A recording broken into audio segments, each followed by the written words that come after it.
Hello everyone, welcome to my UPSC. MP TET का जो अभी एग्ज़ाम चल रहा है उसके बारे में डिस्कस करेंगे अभी। अगर आपने चैनल को सब्सक्राइब नहीं किया है तो आप चैनल को सब्सक्राइब कर लीजिए ताकि आने वाले टाइम में आपको रेगुलर नोटिफिकेशन मिलता रहेगा।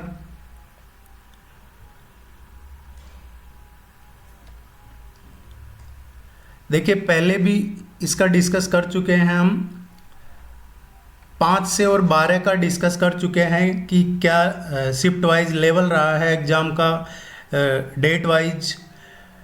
देखिए, जो 10 तक 11 तक एग्ज़ाम लगे हैं उनका लेवल थोड़ा सा इजी टू मॉडरेट रहा है, लेकिन 10 के बाद में जो अब 2-3 दिन एग्ज़ाम हुए हैं 11, 12, 13, 14, उनको जो एग्ज़ाम हुआ है उनका लेवल थोड़ा सा कहीं ना कहीं चेंज हुआ है। अब उतना मॉडरेट लेवल नहीं आ रहा है पेपर का।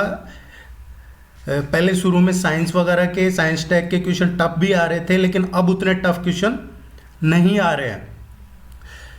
तो इसमें है जो, एक तो वैकेंसी भी बढ़ने की है संभावनाएं, हो सकता है आपके एग्ज़ाम ख़त्म हो उसके थोड़े टाइम में गवर्नमेंट और वैकेंसी बढ़ा दे इसकी। देखिए, जो आपके पेपर का लेवल रहेगा वो नोट कर लीजिएगा ताकि आपको उसी के अकॉर्डिंग कट ऑफ पता चलेगी। कुछ शिफ्ट में 1-2 क्वेश्चन में ऑप्शन वगैरह भी गलत आ रहे हैं तो वो सबके लिए कॉमन है, वो क्वेश्चन डिलीट हो जाते हैं, बोनस मिलता है। नॉर्मलाइजेशन होता है, एक कमेटी बैठती है नॉर्मलाइजेशन की, वो पूरे पेपर देखती है, एक बेस मार्क लेती है। उसके बाद किसी शिफ्ट में कम होते हैं, किसी में ज़्यादा होते हैं मार्क्स। आपकी कोई भी क्वेरी है तो आप कमेंट सेक्शन में ज़रूर पूछिएगा। अब हम देखते हैं कि शिफ्ट वाइज लेवल क्या रहा है 5 मार्च से और अभी 15 मार्च तक का क्या लेवल रहा है। तो आप नोट कर लीजिएगा आपकी जो भी शिफ्ट है उसका लेवल। यहाँ से आप नोट कर लीजिए आपका लेवल क्या रहा है शिफ्ट का। जैसे ये 5 मार्च है, इसको इजी टू मॉडरेट लेवल रहा है। 5 मार्च का जो लेवल रहा है वो इजी टू मॉडरेट लेवल रहा है फर्स्ट शिफ्ट का। अब हम सेकंड शिफ्ट की बात करें तो सेकंड शिफ्ट का मॉडरेट लेवल है। इसी तरीके से 6 मार्च को जो शिफ्ट थी वो मॉडरेट रहा है। तो आपकी जो भी शिफ्ट है उसका आप लेवल यहाँ से नोट कर लीजिए। 5 से 10-11 मार्च तक का एक वीडियो पहले से बनाया जा चुका है, आपने नहीं देखा तो वो आपको डिस्क्रिप्शन में मिल जाएगा। अदरवाइज आप यहाँ से भी नोट करके चेक कर सकते हैं। इसी लेवल के बेस पे फिर हम एक्सपेक्टेड क्या कट ऑफ रह सकती है वो डिस्कस करेंगे। तो उम्मीद है आपने यहाँ से नोट कर लिया होगा। आप अपनी शिफ्ट के अकॉर्डिंग यहाँ से नोट डाउन कर लीजिए। जो भी आपकी जिस दिन भी एग्ज़ाम था उस शिफ्ट को आप यहाँ से नोट कर लीजिएगा।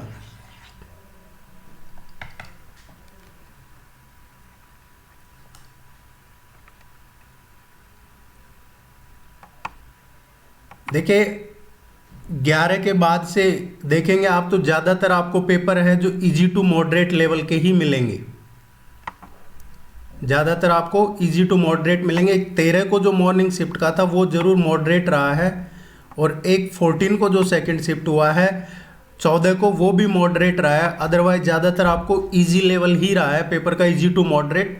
अब देखिए, एक चीज़ और है, इसमें जनरल वालों के लिए थोड़ा टफ है कंपटीशन, क्योंकि अदर स्टेट के जो बच्चे आ रहे हैं स्पेशली राजस्थान के, वो भी 2 रीट के एग्ज़ाम दे के आ रहे हैं। उसके अलावा भी राजस्थान में कई और एग्ज़ाम हुए हैं सेम सिलेबस के, सेम पैटर्न के एग्ज़ाम, इसलिए उनकी तैयारी काफ़ी अच्छी है। और अब इस एग्ज़ाम के बहाने उनको रिवीजन करने का भी टाइम मिल गया है, तो वो प्रिपरेशन और रिवीजन दोनों साथ लेके आ रहे हैं। इसलिए उनके जनरल वालों के लिए थोड़ा मुश्किल है, उनकी कट ऑफ थोड़ी सी चैलेंजिंग रहेगी। अदरवाइज बहुत ज़्यादा कट ऑफ नहीं जाएगी। शुरू में ज़रूर एक हवा बनाया जाता है कि बहुत ज़्यादा कट ऑफ रहेगी। देखिए, अगर आपका शिफ्ट का लेवल इजी टू मॉडरेट है तो आप यहाँ से चेक कर सकते हैं आपकी कैटेगरी वाइज कट ऑफ क्या रह सकती है। सपोज जनरल कैटेगरी में है तो ये है OBC, easy to moderate level जिनका है, ST and then SC. Same जिनका मॉडरेट लेवल है वो यहाँ से चेक कर सकते हैं। मॉडरेट वालों के लिए इस कॉलम में चेक कर लीजिए आप यहाँ से, ये मॉडरेट लेवल वालों के लिए है। अभी तक भी आपने अगर नोट नहीं किया था तो अब मैं आपको एक बार और बता देता हूँ, आप चेक कर लीजिएगा यहाँ से 5 मार्च से। और अब आपका शिफ्ट है जो आप नोट कर लीजिए, किस दिन एग्ज़ाम था, कौन सी शिफ्ट में था, और सामने ही उसका लेवल मेंशन है, लेवल लिखा हुआ है, तो आप यहाँ से नोट कर लीजिए आपका लेवल क्या था।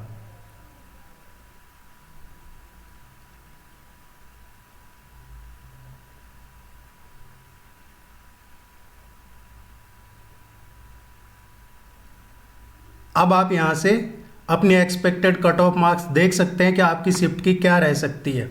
आने वाले टाइम में और डिस्कस करेंगे, आप यहाँ से देख लीजिए इसको।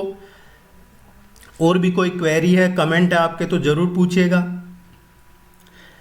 सिलेबस जो है उसको फॉलो कीजिए। मैथमेटिक्स के क्वेश्चन कुछ शिफ्ट में ज़रूर टफ आ रहे हैं, अदरवाइज मैथमेटिक्स ईजी आ रही है।